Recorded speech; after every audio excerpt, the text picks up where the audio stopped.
good to go? Awesome. Welcome, everyone. My name is Megha Sanjay, and I'm the Director of Operations at Arts India US. This is Conversations with an Artist, a series where we discuss various aspects of the artistic journey with leading Indian classical artists in the United States. For those of you new to our community, Arts India US provides emerging Indian classical artists in the US with the tools and network to continue their learning, create new work, and showcase these art forms within and outside the Indian diaspora. Most recently, we launched the Lotus Fellowship, a groundbreaking one-year program that fuels the next generation of US-based artists by matching them with a mentor, providing them with professional development workshops, and giving them peers to rely on. We've also begun serving as an intermediary between the Indian classical community in the United States and major mainstream institutions, curating events such that the Indian classical genres are showcased and framed in a way that serves their future in this country. I'd like to introduce our Executive Director, Vani Krishnamurthy, who will be introducing our guest today and conducting the interview. Good evening, everyone. Thank you for joining us. I'm super excited to introduce Prasant Radhakrishnan, an exceptional Carnatic saxophonist, educator, and composer. Prashant is a versatile saxophonist whose music expresses the shared essence of Carnatic music, jazz, meditation, and self-realization. A senior disciple of Carnatic saxophone pioneer Padma Shri Dr. Kadri Gopal Nath since 1996, with whom he underwent Gurukula Vasam, training while living with the teacher, is what that means. He received further advanced training from Dr. T.R. Subramaniam, among other music masters. Studying jazz in high school and college, Prashant went on to form Vidya in the San Francisco Bay Area, an ensemble that combines the essence of Carnatic and jazz traditions. Prashant has since released several Carnatic classical, Carnatic jazz, and raga meditation albums. And his energetic yet soothing and peaceful style of music has been enjoyed in concerts and lecture demonstrations around the world. As a full-time artist in the San Francisco Bay Area and recipient of multiple fellowship and grant awards, he performs his own projects as well as many collaborations with a wide variety of musical styles. Prashant also shares his own path of music and silence for discovering our innate peace and self-realization. I personally got to experience Prashant's performance through his work with the Alaya Project, a band that bridges Carnatic jazz and funk, and was absolutely blown away, whether it was pieces he performed more traditionally or those that extended outward to other genres. So I'm very excited to be having this conversation with Prashant today, and happy that we get to share this with you all. So we may have some others, coming into the conversation, but we'll let them in as we did. So Prashant, can you start by telling us how you came to the Carnatic saxophone and what drew you to this path? Definitely, and thank you for having me. Uh, I actually met my guru, Dr. Khatri Gopalnath, when I was about, I want to say 12 or 13. And he was on tour in the US, where I grew up in Phoenix. And I happened to meet him through a friend who was hosting him, who was also a Veena artist. And so I had my first lesson with him. I was just learning saxophone in school band at the time, and the regular kind of elementary school process. I think I was in middle school at that point. And so I went over to her house. He was there, and he taught me basics, like a kind of a introductory lesson. Listened to me play a little bit. He asked me to play something, so I just played what I was learning in school. And then he told that auntie, like, send him to India and I'll teach him. So and then she told my parents that, that doesn't always take place, so you should take it seriously. And so I ended up going to India the following summer, and I started learning with him, and that's how I got into it. Wow, Yeah. that that must have been um, quite a thing to see someone who has such mastery take an interest in you. It seems like you weren't quite aware of that at that time, though. Um, Yeah, I didn't really. I mean, I knew he was a great artist, and I had seen him. I had seen his concert, I think. But yeah, I was still too young to really like to fully understand it. sure, sure. And, speaking of the traditional Gurukulam setting that you were in, um, what were some foundational elements of that training that continue to shape your work today? Perhaps you can start by just describing what that training felt like and looked like. Oh, it was definitely a very formative period in my life. It was I was living with him, so with Kadri sir, with his family for part of it, and part of it I was in Chennai because he would travel quite a bit. So it was like this mixture of being, part of the family and basically living with him and getting up early. He would teach me, the rate of learning was really high. So he would teach me something in the morning and then have me practice the whole day. And then the evening would check it, for example. And Wow. then I would, have to be good to go. If it was, then he would teach me another thing the next day. So it was like another whole song, you know. So the intensity was really high, and yeah, just being immersed in the way of life there. Though I family's from India, of course I was brought up here, so just living there was special in a way that's not just a vacation, where you're kind of visiting relatives, but it was actually just staying with them. So that was very impactful. Also traveling with him, though, was he would go for concerts a lot, traveling in the trains, staying in different places, being there, watching all the concerts, meeting all of the accompanying artists, hearing what they talked about, hearing, just getting to know the whole process, listening to the concerts. So it was the learning plus the whole exposure and immersion to the lifestyle and everything. Even in the car, he would talk about things. Going to the concert, he might say something. So it was constant learning, and so that was, I think, that really formed the foundation of what I'm doing today. I definitely would not be able to do what I'm doing today if I hadn't gone through that. Sure. Um, so let's move into just the saxophone as a non-traditional instrument. It's not part of the Carnatic canon, so to speak. So, how did you go about building a systemic practice regimen that honors both the instrument and the form, the Carnatic form? Yeah, well, I mean, thank you for asking that. I would give most, like 99.99% of that to my guru, Kadri sir. So he already had it. Um, he had taken it to a very, very high level in his performance and his knowledge of the music and the execution. The way he adapted it to the instrument was at extremely high level already. So whatever I learned from him, that's kind of, that was the foundation. Just how he practiced, the way he approached the instrument and all that stuff. I just continued to practice that and continue to develop that in my own way. So it's, uh, each individual has their own approach over time. So you start out by learning from your guru and doing exactly how they basically are, like exactly how he taught. And then so, as over time you do have a few touches that are your own that come in. But in terms of the practice regimen, it would just be, really what they do in all the Carnatic instruments. So once you learn the uh, special approach to the instrument and how to bring that music onto the instrument, it's like a lens through which you interpret the music, right? So each instrument has its own qualities and limitations and benefits and various things.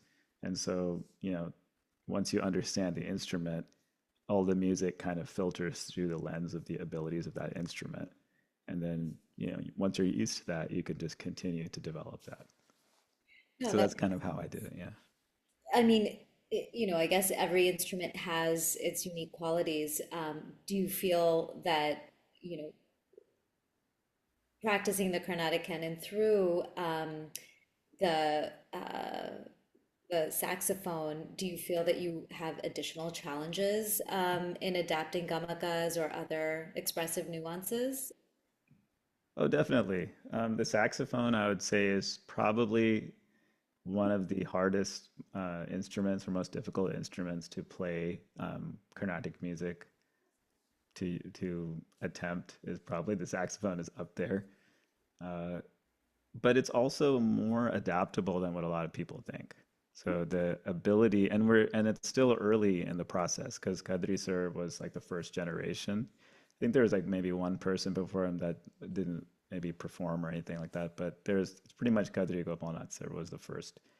And after that, it's the next generation. So it's kind of us. And I feel like if you look at the violin, for example, you have many generations to the point where you got to like Lalguri Jayaraman and you know um, Dian Krishnan and all these kind of the great violinists that you have took like about five generations, five, six, of violinists passing it down. So it takes time to, I think, develop the techniques. And I'm still discovering new things like every day. I've in the last few years, I'm discovering even more ways of blending the notes and doing things like that um, that are exposing themselves to me as we interface with the music and keep exploring it. Did So yeah, it is extremely difficult, but at the same time, we keep finding new expressions. Sure. Did you witness your guru sort of in how he overcame some of those challenges and like reinterpret them to fit the instrument? Or was it sort of him teaching you what he already knew? Had It was already. mostly him teaching me what he already knew because when I met him, he was a very established uh, artist and he had mastery over the instrument. So when I met him, he had already been playing the instrument. I remember asking him this as a kid because you're a kid, so you don't have any. I was just like, how long have you been playing?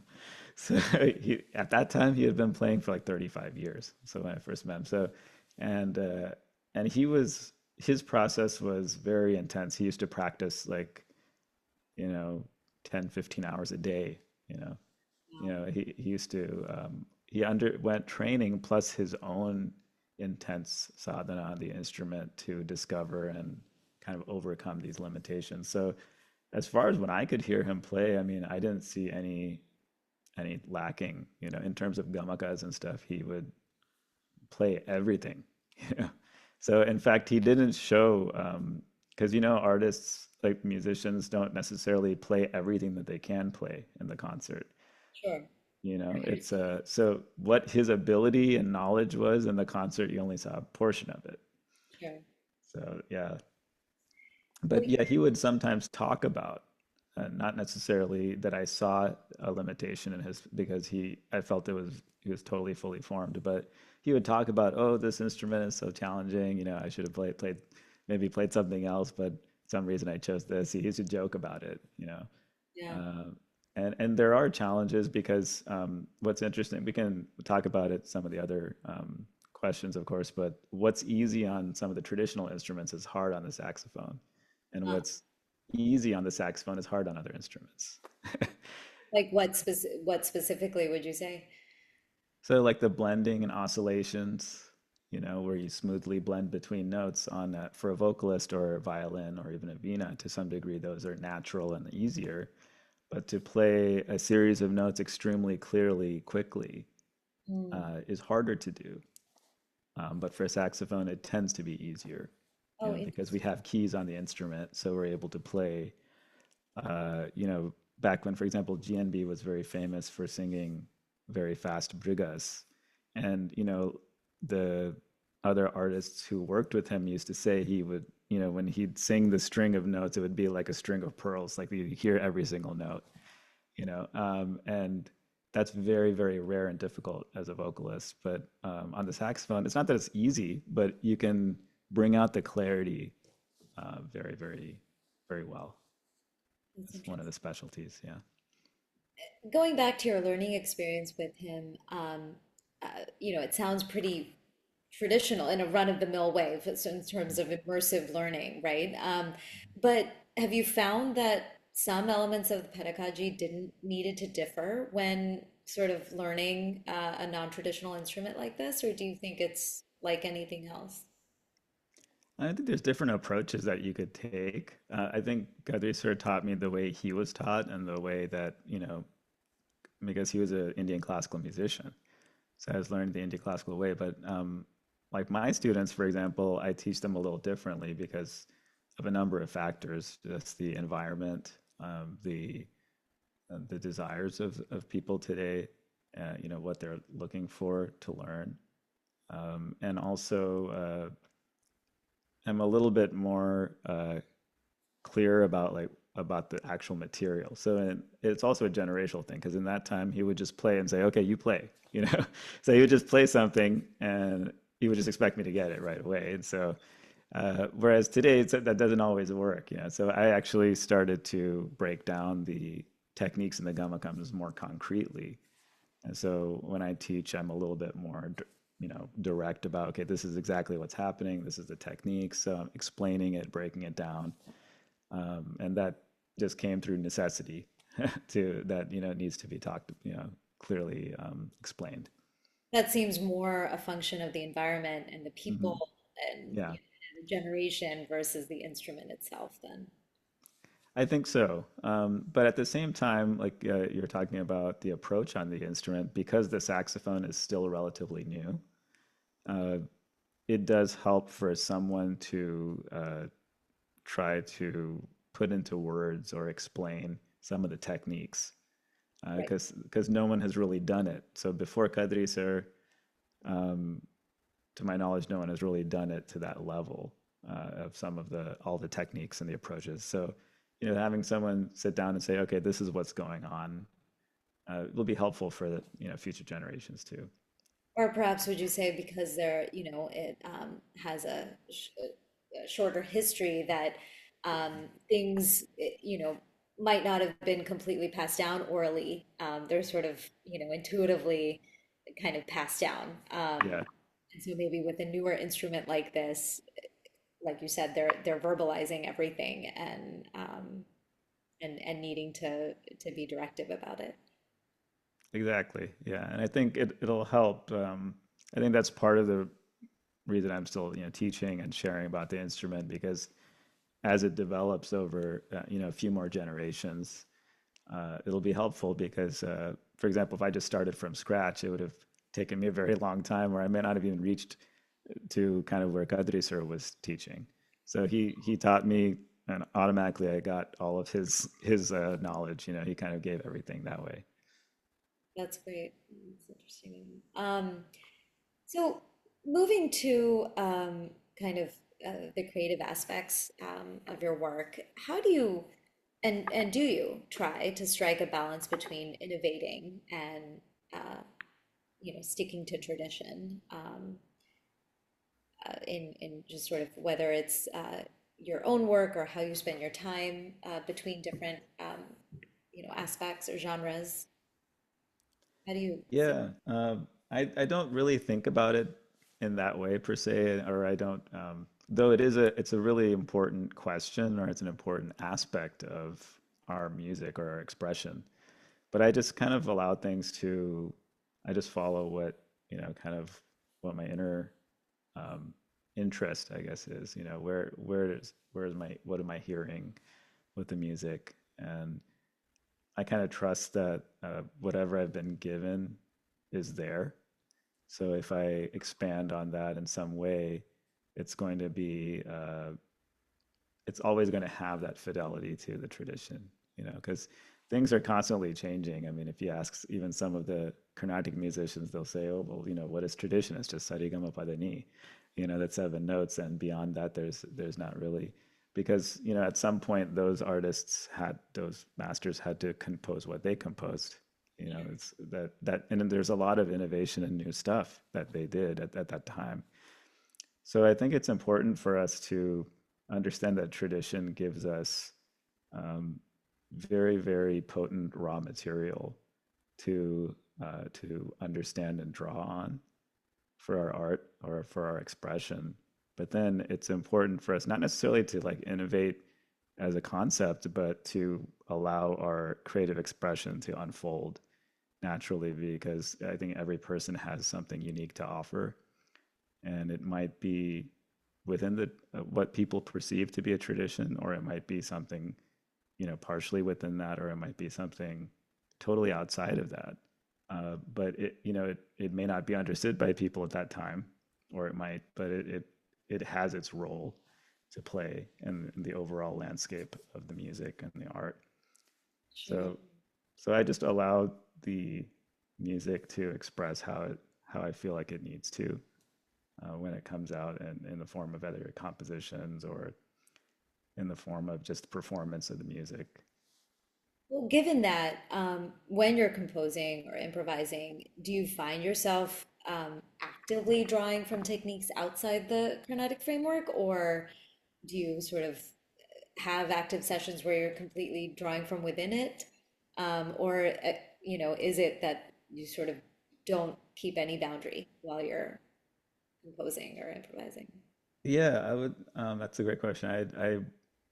I don't impose a boundary, but I think the aesthetic that we get as we grow in um, as a musician or an artist or any genre, you develop a certain taste and aesthetic. I think that's based on what you've learned and what the sounds that interest you and the music that interests you or that you're hearing. So for me, Indian classical, the traditional Carnatic music is incredibly satisfying to listen to and also perform. So I didn't feel too much need to add to that side of it. But what I was hearing, because I grew up here and listened to jazz and studied jazz to some degree, was I started hearing uh, sounds and started hearing songs that combined those two, combining jazz and Indian classical. So that was like a really big part of my trajectory in my 20s. I'd say like and onwards it's still ongoing. But during that period, I would hear all these kinds of um, songs that combine those, and so I would allow that to have expression, and I would start creating compositions based on that. So in that sense, I was drawing from both jazz and Indian classical, Sure. but it happened in a very organic way. It wasn't really to purposely do it. And so I'd find like certain compositions would be very Carnatic, like they would come out very pure in a particular raga. Others would be a little bit more on the spectrum towards the jazz side of things. But Sure. one thing I've noticed is I almost would never compromise the, the raga itself. So that's one thing that I think is unique about the music that I was coming out with, was that I always, if there was a raga that was portrayed, I would generally, that raga would be present. If it was portrayed in a composition, you could hear the raga. Right. So Yeah. you sort of, I guess that in itself is a bit of a boundary, right? I mean, Yeah. to be able to portray that raga, you had to keep those intonations the same. Yeah, and that's a functional boundary because some of this can get very technical. But a lot of the stuff when you get into the details of it, it's quite technical to go into discussion. But um, if you were to reduce the raga to just the scale, that in itself is still quite beautiful. But then it would often lose the character of being a raga, and which is what's unique about it to bring Carnatic music and jazz together. So I would find that if I was hearing the raga, that's what I wanted to include. So then I would just keep the composition such that you could experience the raga. Sure.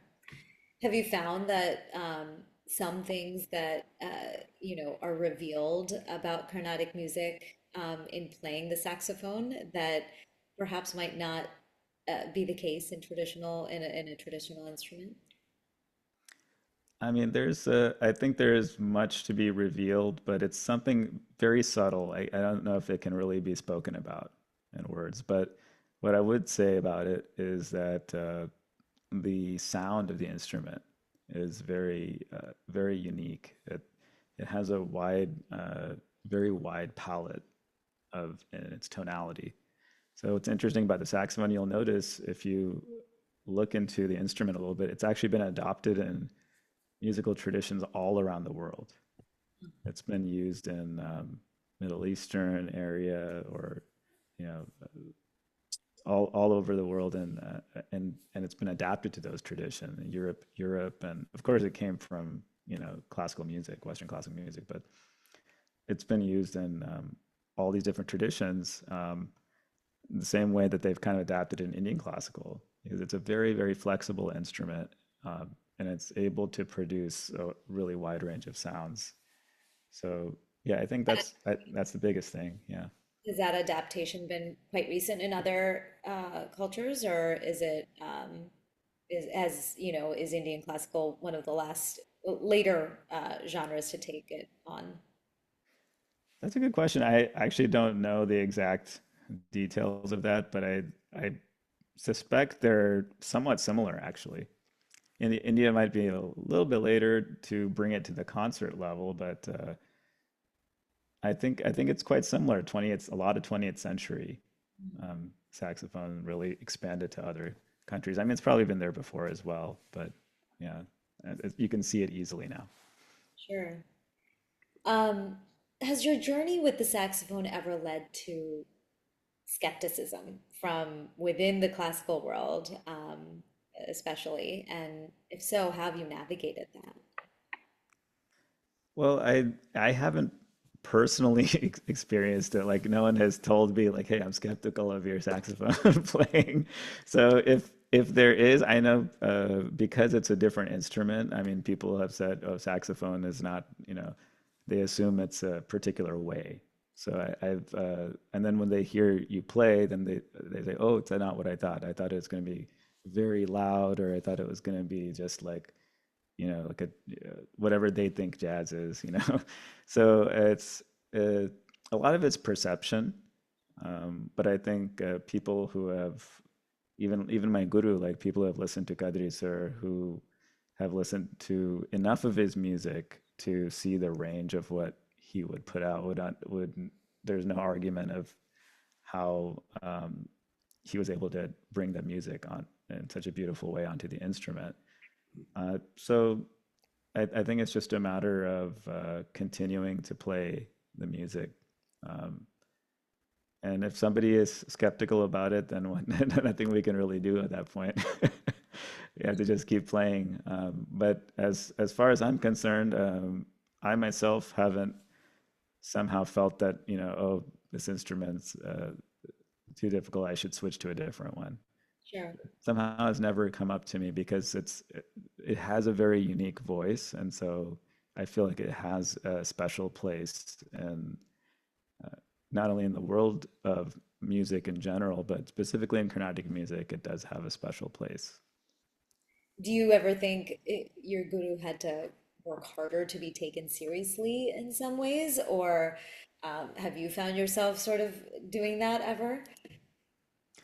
I'm sure he had to work very hard. Yeah, I don't know the details of that because he didn't talk extremely much about it. He was extremely busy, very always performing concerts, and so we were always performing and learning, and kind of focused on that. But I know I mean, he came up in the 70s, I believe, was the when he started performing, and in the early 80s he started to really um, pr- you know, share music a lot and started traveling a lot. But yeah, I think it took time. Anyone who comes in with a brand new instrument that no one else is playing, people are going to say, "Well, why are you having this instrument?" And like, why don't you play some flute on this one or something? But his music was really on extremely. So he had to be. I mean, this might be hard for people to really believe or accept, but I think he had to be at an even higher level of musician than someone who was playing the traditional instruments. So he was so outstanding to the point that you can't ignore Sure. the You could music. not take him seriously. Yeah, so I mean, he did a lot of also before most people remember his solo programs. because he's been performing as a solo artist, but he did a lot of collaborations too with other artists and having to do very challenging things, and he would always shine through it musically. So, We I think that, yeah. come in. Did Kadir sir ever talk to you about why he chose the saxophone? Oh yeah, that's kind of a relatively well-known story about him. He heard it in the Mysore Palace Band. So he grew up in Mangalore, and his hometown is Mangalore. So he had seen the instrument played, and he kind of was very attracted by the sound. So he was like, "Oh, I want to play that instrument." So that's it was one of those things. He kind of just it just struck him, and then a variety of synchronicities happened where he was able to get the instrument, met somebody who could teach him a little bit, and how he came across different gurus and all that. So yeah, Sure. that's how he got into it. Um, that did he ever talk to you about that, or was it more just something that is well known? No, he did talk to me about it. Yeah. It's been a while, but yeah, he did mention that. He told me that story, but then it was also available if you like look at his biography, it's there and Sure. stuff. But yeah, Um, Another question that came in is there a difference in technique for jazz or classical Western versus Carnatic when it comes to the foundational training in this with this instrument? yes, it is quite different. Yeah, the techniques are the very very basic. The way that you put air into the instrument, um, the way that the embouchure or like the way you hold the mouthpiece, all that stuff. There's a certain basic foundation for saxophone in general, regardless of what style you play. But once you get into further than that, there's a lot of different techniques. Mm. There's definitely some overlap where certain techniques that you use in jazz and Western are also used in Carnatic, but they're used in a different way. So So are there's you a lot sort of. of modulating between, are you kind of going between Mhm. techniques in when you combine genres or use them? Definitely, yeah. I'm kind of in real time, just all those techniques are at play, I guess is the best way to describe it. Because some of the stuff that I happen to do is just fluidly going between those two different styles, and so you know whatever is needed in that moment, technique. Uh, we employ that technique. Yeah. Um, Thinking a little bit more macro, given this particular instrument, how can institutions or audiences better support artists who are expanding the tradition in the way that you are are following suit? I think just by, as you said, just supporting them. Yeah, by supporting can be listening to their music, um, going to the concerts as an audience, giving sitting with the music a little bit, for listeners. For institutions, I think the trend that I'm seeing is, of course, which is not only me saying this, but many people, at least in the Indian classical world, is that most of the concerts are vocal concerts in the South Indian classical world. And if someone has a festival, for example, it'll be mostly vocal concerts. So that's even less than what it used to be in during, like, say, Lal Gurudji Raman's time, and Dr. Ramani and stuff. There'd be a lot more instrumental concerts. So even the instrumentals that are traditional, there's less support of those. And Sure. then the saxophone is considered not as common as the flute, violin, and vina. So there's even less, almost zero opportunities for saxophone concerts. So that's one thing, I mean, within the Carnatic side of things.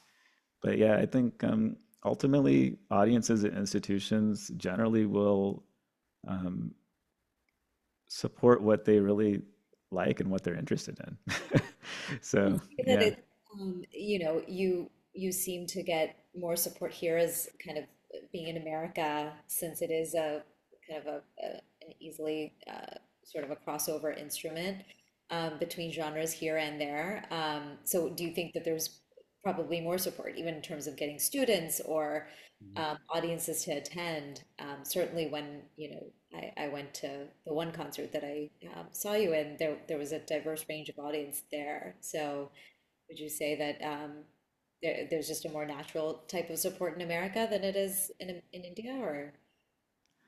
Possibly. I think it's hard to say because I haven't lived full time in India for a long time. I was there for a little while. Um, it was more of a personal choice for me to actually. There's one point where I lived in India for a little bit. I was just doing Carnatic music full time, and I decided not to stay for various reasons. But yeah, I think in the United States, because what I do is also I'm not, as you know, I'm mentioned, I'm not only doing Indian classical. Sure. So if I was just doing only Indian classical, who knows? I might have moved to India or something, because there's a certain pathway for that.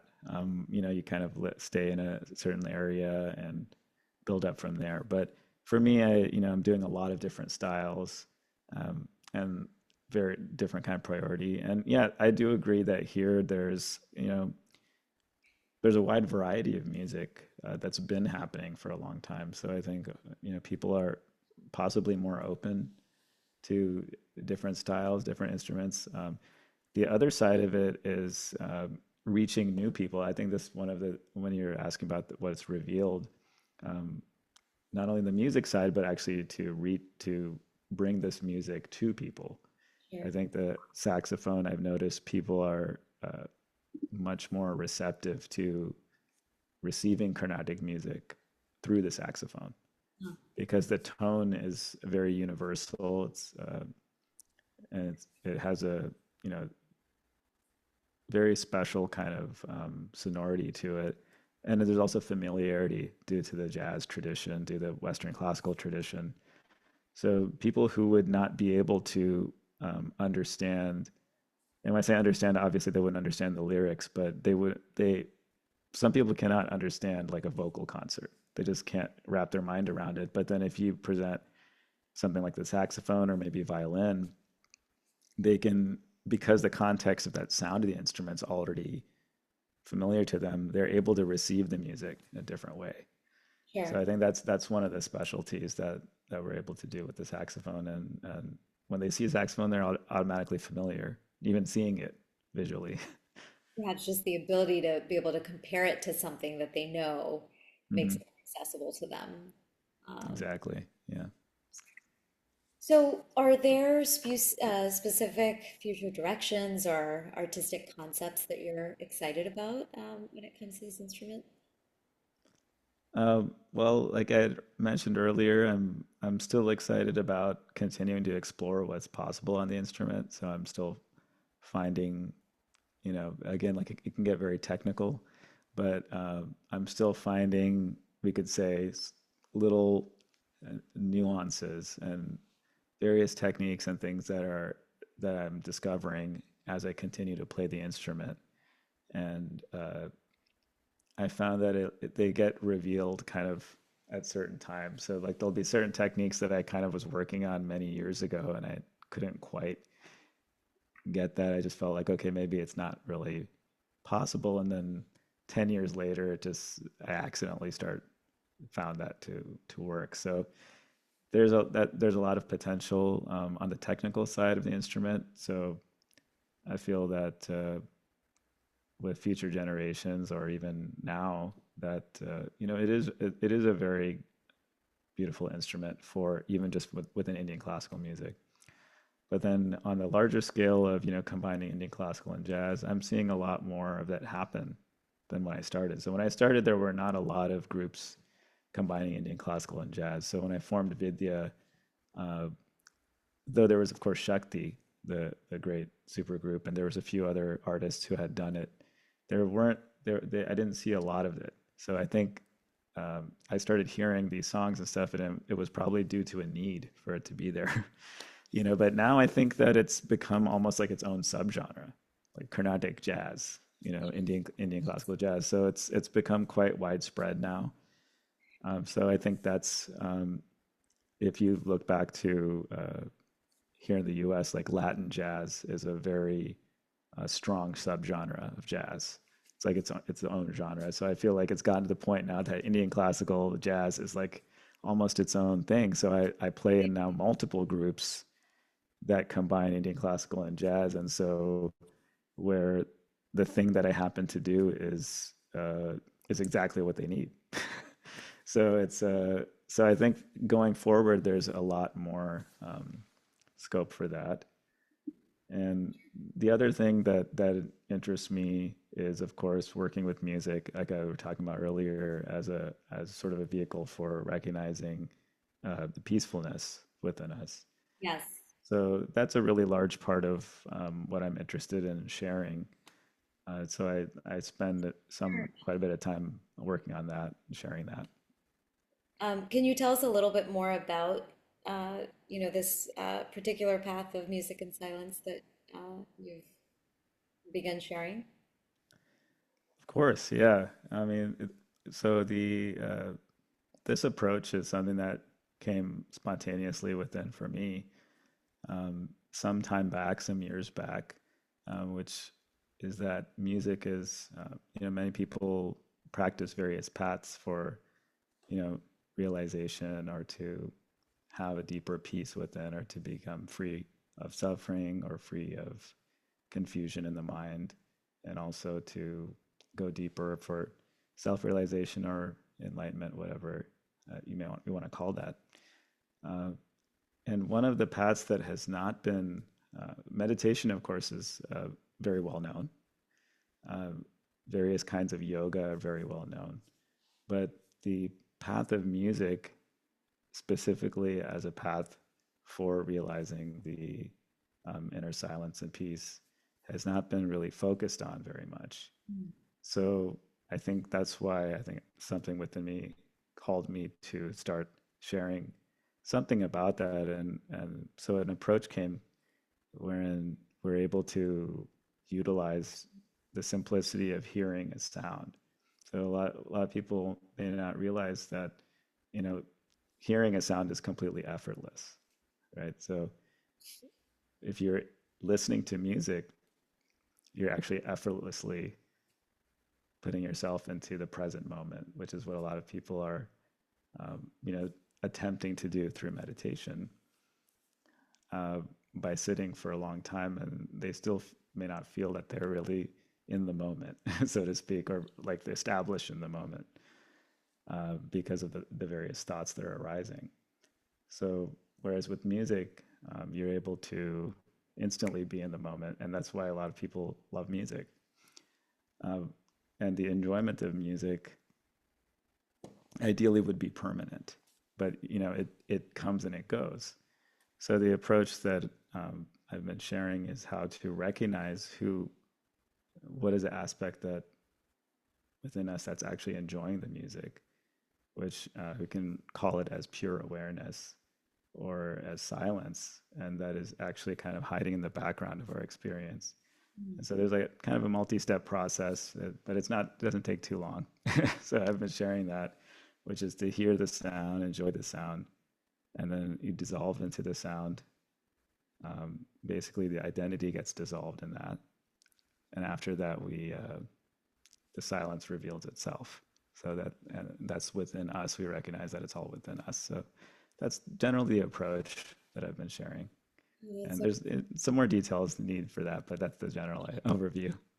sure. And I know I'm sure it's more complex than that, but I'll just ask a quick question. Is it you listen to one single sound, or is it a group of sounds, music, like a song, or Yeah, that's a good question. It's mostly, it can be done with almost any kind of sound or music, but there's multiple ways to practice it. And so it's one of those things that, might take a workshop or some time to talk about, but you could do it with just a single sound. So so it's great to, even listen to your own music. So if you're a musician, for example, or a singer, you could just sing one note, or you can play one note on your instrument, and then go into the practice that way, or go into the approach that way, just by listening to the sound. interesting. That's Yeah. great. So it's something that's very, very easy and effortless for really anyone to do. And yeah, and probably, a bit more accessible than kind of sitting in complete silence and trying to sort of have a typical meditative practice. Um, Exactly. Mm-hmm. so, what advice would you give to young musicians to carve their own path, especially if their instrument or artistic voice doesn't really fit the expected mold? Yeah, I mean, I think the answer is in your question because you said to carve your own path. So, so I think that would be what I would recommend is that just understanding that your path is unique, and no two people will have the exact same path. So I think in the early stages, there's usually a lot of trying to fit into somebody else's mold, how they've because we're taught, so we have to take on information, right? In order to have something to express, we have to like um, absorb the mode of expression, if that makes sense. So you have to absorb that first.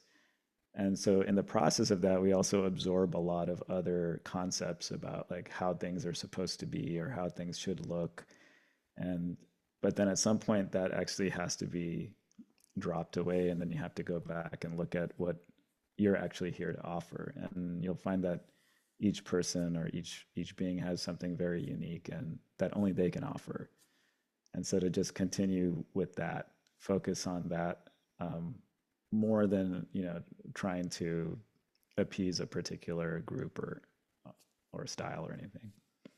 Well, that's helpful. I'm sure for many that are sort of considering that aspect of things. Just one question that came in from our signups. When you have sort of a full-time career and household responsibilities, how do you sort of budget your time, sort of for going deeper into the artistic aspect of what is a good balance between working on prior pieces, learning new pieces, improvising, composing? How do you kind of fit all that in? Um, Oh, it's it's a juggle, It's this kind of you have to just fit in where you can. I mean, I feel that like everything is kind of part of the same continuum. So sometimes family has to take the center stage. Sometimes your work has to take more importance depending on what's coming up. And again, just I think for me, it's just really listening and being available to what's going on and knowing what's important for you at that particular time. And for a musician, I think because I live the role of the musician, responsibilities kind of appear. So if I have concerts, if I have the concert, if I have some new material I have to do for that concert, then automatically I need to set aside time to make sure I meet those expectations and that I'm able to express freely for that material. And teaching students, again, being there for them and making sure that I'm offering the information and the support that I was given, and have it relevant for today.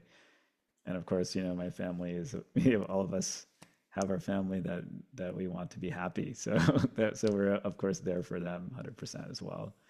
But yeah, I mean it's always, I think everybody will has experienced that that is a bit of a challenge sometimes. And best thing to do is I think just roll with it as best as you can, and find the time when you're able to. sure, sure. Well, thank you so much for spending the time with us. I think I definitely learned a lot about all of this and a non-traditional instrument in the Carnatic genre as well as genres outside of that. But if there's any recent album that you'd like to, tell us about, or albums that are coming up, and places where we can access your music, please do put it in the chat, and we'll make sure to share it with others. There were a number of people who signed up for this interview, so we can email it out to people as well. Definitely.